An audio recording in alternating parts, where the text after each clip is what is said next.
ಮಕ್ಕಳೇ ಮಾಡಿದ್ದು ಒಂದು ಸ್ವಲ್ಪ ಡಿಫ್ರೆನ್ಸ್ ತಿಳ್ಕೊಳ್ಳಿ ಮಕ್ಕಳೇ. LCM ಲಾಸಾಹ ಮತ್ತು ಮಾಸಾಹಕ್ಕಿರುವ ವ್ಯತ್ಯಾಸ ತಿಳ್ಕೊಳ್ಳಿ. LCM ಬೇರೆ, HCF ಬೇರೆ.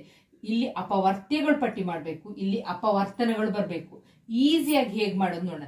ಈಗ ಒಂದು 2 ಮತ್ತು 4 LCM ಕಂಡುಹಿಡಿರಿ ಅಂತ ಹೇಳಿದಾಗ ನೀವೇನ್ ಮಾಡ್ತೀರಾ, ಇದು ಹೀಗಿರುತ್ತೆ, ಹಿಂಗೊಂದು ಲೈನ್ ಹಾಕೊಳ್ತೀರಾ, ಇಲ್ಲಿ ಹೀಗೆ ಬರ್ಕೊಳ್ತೀರಾ 2 4 ಅಂತ.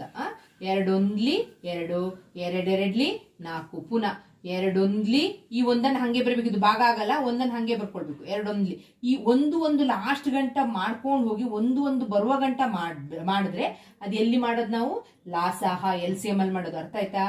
2 1 2, 2 2 4, ಇದು ಬಾಗ್ಸಕ್ಕಾಗೋದಿಲ್ಲ, ಇದನ್ನ ಹಾಗೆ ಒಂದು ಬರ್ಕೊಳ್ಬೇಕು. 2 1 2 ಈ ಲಾಸ್ಟಿಗೆ ಒಂದು ಬರುವ ಗಂಟ ನಾವೇನ್ ಯಾವ್ದ್ರಲ್ಲಿ ಮಾಡೋದು, ಲಾಸಾಹದಲ್ಲಿ ಭಾಗ ಮಾಡೋದು. ಆಗ ಲಾಸಾಹ ಎಷ್ಟು ಬಂತು, ಇದನ್ನ ಗುಣಿಸ್ತೀರಾ. 2 × 2, 2 2 ಎಷ್ಟು, 4. ಇದು ಲಾಸಾಹ ಅಥವಾ LCM ಎಷ್ಟು ಇದ್ರದ್ದು, 4. ಈಗ HCF ನೋಡೋಣ. ಇದೇ ನಂಬರ್ ತಗೊಳ್ಳಿ, 2 ಮತ್ತು 4ರ HCF ಅಲ್ವಾ. HCF ಕಂಡುಹಿಡಿರಿ ಅಂತ ಹೇಳಿದಾಗ 2 ಮತ್ತೆ 4 ಬಾಕ್ಸಿ.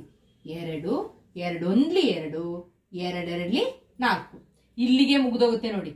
ಇದು ಒಂದೇ ಮಗ್ಗಿಂದ ಭಾಗ ಆಗಲ್ಲ, ಒಂದರಿಂದ ಭಾಗ ಆಗುತ್ತೆ, ಒಂದು ಅಲ್ಲ, ಒಂದನೇ ಮಗ್ಗಿಂದ ಆಗುತ್ತೆ. ಎಲ್ಲವೂ ಒಂದು ಅಂತ ಹೇಳೋದು ಎಲ್ಲಾ ಸಂಖ್ಯೆಗಳ ಅಪವರ್ತನ.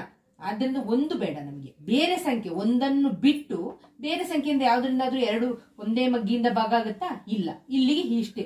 ಆಗ ಇದ್ರೊಂದರಿಂದ ಮಾತ್ರ ಭಾಗ ಆಗೋದು. ಆಗ HCF ಬಂದು ಏನಂತ ಬರೀತೀರಾ, 2 ಅಂತ ಬರೀತೀರಾ. ಅರ್ಥ ಆಯ್ತಲ್ವಾ HCFಗೂ LCMಗೂ ವ್ಯತ್ಯಾಸ. ಈಗ 2 4 ತಗೊಳ್ತೀರಾ, 2 ಒಂದೇ ಮಗ್ಗಿಲ್ ಭಾಗ ಆಗ್ಬೇಕು. 2 1 2, 2 2 4. ಆಗ HCF ಅನ್ನ ಇದನ್ನ ಬಿಟ್ಬಿಡ್ಬೇಕು, ಅಲ್ಲಿ ಗಂಟ ಬಾಗ್ಸಕ್ ಹೋಗೋದ್ ಬೇಡ. ಇಲ್ಲಿ ಬಾಗ್ಸ್ಕೊಂಡೋಗಿ ಕೆಳಗೆ ಗಂಟ ಒಂದು ಬರುವ ಗಂಟ ಬಾಗ್ಸ್ಕೊಂಡು ಹೋಗ್ಬೇಕು. ಅರ್ಥ ಆಯ್ತಾ? ಇದೇ ಇದ್ರದ್ದು ಡಿಫ್ರೆನ್ಸ್. ಈಗ 4 ಮತ್ತೆ 18 LCM ಕಂಡುಹಿಡಿಯೋಣ. ನೋಡಿ ಹೇಗ್ ಮಾಡೋದು ಅಂತ. 4 ಮತ್ತೆ 18 ಯಾವಾಗ್ಲೂ ಚಿಕ್ಕ ನಂಬರ್ ತಗೋಬೇಕು. ಅದು ಅವಿಭಾಜ್ಯ ಸಂಖ್ಯೆ, ಪ್ರೈಮ್ ನಂಬರ್ಸ್ ಅಂತ ಹೇಳಿದ್ರೆ ಏನ್ ಹೇಳ್ತೀವಿ, ಅವಿಭಾಜ್ಯ ಸಂಖ್ಯೆಗಳು ಅಂತ ಹೇಳ್ತೀವಿ. 2 2 4, 2 18. ಈಗ ಇದೆರಡು ಒಂದೇ ಮಗ್ಗಿಲ್ ಭಾಗ ಆಗಲ್ಲ. ಆಗ ನಾವೇನ್ ಮಾಡ್ಬೇಕಂದ್ರೆ 2ಅನ್ನ ಇಲ್ಲಿ ಬರ್ಕೋಬೇಕು. 2 1 2 ಇದಾಗುತ್ತೆ ತಾನೆ, 2 1 2. ಈ 9ಅನ್ನ ಹಾಗೆ ಕೆಳಗೆ, ಯಾಕಂದ್ರೆ 9 ಭಾಗ ಆಗಲ್ಲ ನೋಡಿ. ಯಾವಾಗ ಭಾಗ ಆಗಲ್ಲ ಅದನ್ನ ಹಾಗೆ ಬರ್ಕೊಳ್ಳೋದು. ಪುನಃ ಯಾವ್ದ್ರಿಂದ ಭಾಗಿಸ್ಬೇಕೀಗ ನಾನು, 9ರಿಂದ ಭಾಗಿಸ್ಬೇಕು. 9 1 9. ಈಗ ಲಾಸಾಹ 2 × 2 × 9, 9 2 18, 18 2 36. ಉತ್ತರ ಎಷ್ಟು ಬರ್ತದೆ ಲಾಸಾಹ? LCM ಎಷ್ಟು? 36 ಅಂತ ಬರುತ್ತೆ. ಅರ್ಥ ಆಯ್ತಲ್ವಾ? ಈಗ ನಾವು ಮಾಸಾಹ ಕಂಡುಹಿಡಿಯೋಣ. ಸೇಮ್ ಇದೇ ನಂಬರಿಗೆ ಏನ್ ಮಾಡ್ಬೇಕು ನಾವೀಗ, ಮಾಸಾಹ ಕಂಡುಹಿಡಿಬೇಕು. ಸೇಮ್ ನಂಬರಿಗೆ ತಗೊಳ್ಳೋಣ. 4 ಮತ್ತೆ 18 ನೋಡಿ, ನಾನು ಆಗ್ಲೇ ಹೇಳಿದೀನಿ ಇಲ್ಲಿ ಒಂದೊಂದು ಬರೋ ಗಂಟ ಮಾಡ್ಬೇಕು ಲಾಸಾಹ ಕಂಡುಹಿಡಿಬೇಕಾದ್ರೆ. ಇಲ್ಲಿ 4 ಮತ್ತೆ 18 ಎರಡನೇ ಮಗ್ಗಿಲ್ ಹೋಗುತ್ತೆ. 2 2 4, 2 18. ಈಗ ಈ 2 ಮತ್ತು 9 ಒಂದೇ ಮಗ್ಗಿಲ್ ಭಾಗ ಆಗಲ್ಲ. ಈ ರೀತಿ ಮಾಡ್ಲಿಕ್ಕೆ ಕೂಡುದು. ಯಾವಾಗ ಒಂದೇ ಮಗ್ಗಿಲ್ ಭಾಗ ಆಗೋದಿಲ್ವೋ ಅಲ್ಲಿಗೆ ಸ್ಟಾಪ್ ಮಾಡಿ HCF ಅನ್ನ ಎಷ್ಟು ಅಂತ ಬರೀತೀರಾ, ಮಾಸಾಹ ಎಷ್ಟು ಅಂತ ಬರೀತೀರಾ, 2 ಅಂತ ಬರೀತೀರಿ. ಈಗ ನಿಮ್ಗೆ ಸ್ವಲ್ಪ ಕ್ಲಿಯರ್ ಆಯ್ತಲ್ವಾ? ಮೊದಲನೇ ಲೆಕ್ಕಕ್ಕೂ ಈ ಎರಡನೇ ಲೆಕ್ಕಕ್ಕೂ ನಿಮಗೆ ಕ್ಲಿಯರ್ ಆಗಿದೆ ಅಲ್ವಾ? ಇನ್ನೊಂದು ನೆಕ್ಸ್ಟ್ ಲೆಕ್ಕ ಮಾಡೋಣ. 24 36ರ LCM ಫೈಂಡ್ ಔಟ್ ಮಾಡಿ ಅಂತ ಕೊಡ್ತಾರೆ. ಲಾಸಾಹ ಕಂಡುಹಿಡಿಯಿರಿ ಅಂತ. ನೋಡಿ ಈಗ ಇದನ್ನೇನೆ ಮಾಸಾಹನು ಕಂಡುಹಿಡಿಯೋಣ, ಇದನ್ನೇ ಲಾಸನ ನೋಡೋಣ ಏನ್ ಮಾಡ್ತೀರಾ ಅಂತ. ಈಗ 6 24 36 ಹೇಳಿದೀನಿ. ಚಿಕ್ಕ ನಂಬರ್ ಇಂದ ಅವಿಭಾಜ್ಯ ಸಂಖ್ಯೆ ಪ್ರೈಮ್ ನಂಬರ್ ಇಂದ ಹೋಗೋಣ. 2 3 6. ಈಗ ಏನ್ ಮಾಡ್ಬೇಕು, 2 ಅಂಕಿ ಇದೆ. ಅಂಕಿ ಇದ್ದಾಗ ಫಸ್ಟ್ ಈ ಅಂಕಿ ಭಾಗ ಆಗ್ತದ ನೋಡಿ. 2 1 2, 2 2 4. ಇಲ್ಲಿ 2 1 2 ಎಷ್ಟು ಉಳಿತದೆ, 2 1 2 ಆಗ್ತೀವಿ, 1 ಉಳಿತದೆ. 3ರಿಂದ 1 ಕಳೆದ್ರೆ ಅದ್ ನಿಮ್ ಮನಸ್ಸಲ್ಲಿ ಇರ್ಬೇಕು. ಇದನ್ನ ಸಣ್ಣದಾಗಿ ಬರ್ಕೊಳ್ಳಿ. 2 ಎಷ್ಟು 16, 2 8 16. ಈಗ ಇದು ಎರಡನೇ ಮಗ್ಗಿಲ್ ಹೋಗುತ್ತಾ, ಇದೆರಡು ಎರಡನೇ ಮಗ್ಗಿಲ್ ಹೋಗುತ್ತೆ. ಯಾಕೆಂತಂದ್ರೆ ಬಿಡಿ ಸ್ಥಾನದಲ್ಲಿ 2 2 ಈವನ್ ನಂಬರ್ಸ್ ಇದೆ, ಅಂದ್ರೆ ಸಮ ಸಂಖ್ಯೆಗಳಿದೆ.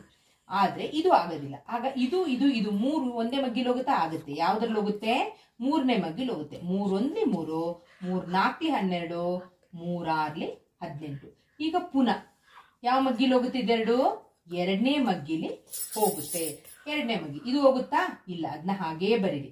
ಎರಡೆರಡ್ಲಿ 4, 2 3 6. ಈಗ ಯಾವ ಮಗ್ಗಿಲ್ ಹೋಗುತ್ತೆ? ಇದು ಹೋಗಲ್ಲ, ಇದು ಎರಡನೇ ಮಗ್ಗಿಲ್ ಹೋಗುತ್ತೆ, ಇದು 3. ಆಗ ಪುನಃ ಎರಡನೇ ಮಗ್ಗಿನ ತಗೊಳ್ಳಿ, ಇದನ್ನ ಹಾಗೇ ಬರೀರಿ. 2 1 2, 3 ಹಾಗೇ ಬರಿಬೇಕು. ಈಗ ಯಾವ್ದ್ರಿಂದ ಬಾಗಿಸ್ಬೇಕು? 3ರಿಂದ ಬಾಗಿಸ್ಬೇಕು. ಇದನ್ನ ಒಂದನ್ನು ಹಾಗೆ ಬರಿಬೇಕು, ಒಂದನ್ನು ಹಾಗೆ ಬರಿಬೇಕು. 3 1 3. ಅರ್ಥ ಆಯ್ತಾ ಮಕ್ಳು? ಈಗ ಹೇಗ್ ಮಾಡ್ಬೇಕು ಅಂತ ಭಾಗ ಆಗೋದಿಲ್ಲ ಅಂತ ಹೇಳಿದ್ರೆ ಏನಿದೆಯೋ ಅದನ್ನ ಹಾಗೆ ಬರೆಯೋದು. ನೋಡಿ, ಇದು ಭಾಗ ಆಗಲ್ಲ 2ರಿಂದ. ಏನ್ ಮಾಡಿದೆ ನಾನು? ಅದನ್ನ ಹಾಗೇ ಬರ್ದೆ. ಇದು ಅಷ್ಟೇ, ಒಂದು ಭಾಗ ಆಗಲ್ಲ, ಅದನ್ನ ಹಾಗೆ ಬರ್ದೆ ಅಲ್ವಾ? ಅದೇ ತರ ಲಾಸಾಹ ಕಂಡುಹಿಡಿಬೇಕಾದ್ರೆ ಈ ರೀತಿ ಮಾಡ್ಬೇಕು. 3 1 3, ಇದು ಒಂದನ್ನ ಹಾಗೆ ಬರೆಯೋದು. ಇಲ್ಲಿ 3 1 ಇದು ಮಾತ್ರ ಭಾಗ ಆಗೋದು. ಈಗ ಲಾಸಾಹ ಮಾಡ್ಬೇಕಾದ್ರೆ ಇದನ್ನ ಗುಣಿಸ್ಕೋಬೇಕು ನೀವು. 2 ಗುಣಿಸು, ಇದನ್ನ ಗುಣಿಸು 2 ಗುಣಿಸು 2 ಗುಣಿಸು 3. ನೋಡಿ, 2 3 6, 6 2 12, 12 2 24, 24 3. ಅದನ್ನ ಒಂದ್ ಕಡೆ ಹಾಕೊಂಡು ಗುಣಿಸ್ಕೊಳ್ಳಿ. 24 3 ಎಷ್ಟು ಅಂತ. 3 4 12, 1 3 2 6 1 7. ಅರ್ಥ ಆಯ್ತಲ್ವಾ? ಇದೆಲ್ಲ ಗುಣಿಸಿದೆ, 72 ಉತ್ತರ ಬರ್ತದೆ. ಇದೆಷ್ಟು? ಯಾವ್ದು? ಲಾಸಾಹದ ಉತ್ತರ 72. ಈಗ ಇದನ್ನ ನಾನು ಅಳಿಸ್ಕೊಳ್ತೀನಿ, ಯಾಕಂದ್ರೆ ಅಲ್ಲಿ ಮಾಸಾಹ ಮಾಡ್ಲಿಕ್ಕೆ ನನಗೆ ಜಾಗ ಸಾಲದಿಲ್ಲ ಅದಕ್ಕೆ. ಈಗ ನೋಡಿ, ಮಾಸಾಹ ಕಂಡಿಡಿನ ಸೇಮ್ ನಂಬರ್ 6 24 36 ಬಾಕ್ಸ್. ಎರಡನೇ ಮಗ್ಗಿಲ್ ಹೋಗುತ್ತಲ್ವಾ? 2 3 6, 2 1 2, 2 2 4, 2 ಎಷ್ಟಲಿ? 2 1 2. ಎಷ್ಟು ಉಳಿತದೆ? 1 ಉಳಿತದೆ. 2 8 16. ಮಕ್ಕಳೇ, ಚೆನ್ನಾಗಿ ಇದನ್ನ ಬಾಕ್ಸ್ ಅನ್ನ ಕಲ್ತ್ಕೊಂಡ್ಬಿಟ್ರೆ ನೀವು ಇದನ್ನ ಹೀಗೆ ಮಾಡ್ಕೋಬಹುದು. ಈಗ ನೆಕ್ಸ್ಟ್ ಯಾವ್ದ್ರಿಂದ ಡಿವೈಡ್ ಮಾಡ್ಬೋದು? ಬಾಕ್ಸ್ಬೋದು 3ರಿಂದ. 3 1 3, 3 4 12, 3 6 18. ಇದಾದ್ಮೇಲೆ ನೋಡಿ, 1 4 6 ಇದೆರಡು ಭಾಗ ಆಗ್ತದೆ, ಇದು 1 ಬಂದ್ಬಿಟ್ಟಿದೆ. ಆದ್ದರಿಂದ ಇದನ್ನ ಇಷ್ಟನ್ನು ಒಂದೇ ನಂಬರ್ ಇಂದ ಭಾಗ ಮಾಡ್ಲಿಕ್ಕೆ ಹಾಕಿಲ್ಲ, ಒಂದನ್ನ ಬಿಟ್ಟು. ಆದ್ದರಿಂದ ಇಲ್ಲಿಗೆ ಸ್ಟಾಪ್. HCF ಎಷ್ಟು ಸುಲಭ ನೋಡಿ. ಇಲ್ಲಿಗೆ ನಾವೇನ್ ಮಾಡ್ಬಿಡ್ತೀವಿ? ಸ್ಟಾಪ್ ಮಾಡ್ಬಿಡ್ತೀವಿ. HCF ಈಕ್ವಲ್ ಟು ಮಾಸಾಹ ಈಕ್ವಲ್ ಟು 2 × 3. 2 3 ಎಷ್ಟು? 6. ಅರ್ಥ ಆಯ್ತಾ ಮಕ್ಳು ಎಲ್ರಿಗೂ? ಇದಕ್ಕೂ ವ್ಯತ್ಯಾಸ. ಇಲ್ಲಿ ಕೆಳಗೆ ಒಂದೊಂದು ಬರುವ ಗಂಟ ಬಾಕ್ಸಿ ಎಲ್ಲನ ಇಲ್ಲಿರೋದನ್ನೆಲ್ಲ ಗುಣಿಸಿದ್ರೆ ನಮ್ಗೆ LCM ಸಿಗ್ತದೆ. HCF ಈಗ ಇಷ್ಟೇ, ಇದನ್ನ ಬಿಟ್ಬಿಡಿ, ಇಷ್ಟನ್ನೇ ಬರೆದ್ರೆ ಆಯ್ತು. ಇದೇ ವ್ಯತ್ಯಾಸ HCFಗೂ LCMಗೂ ಇರೋ ವ್ಯತ್ಯಾಸ. ಸರಿಯಾಗಿ ಇದನ್ನ ಅರ್ಥ ಮಾಡ್ಕೊಳ್ಳಿ ಮಕ್ಳೇ.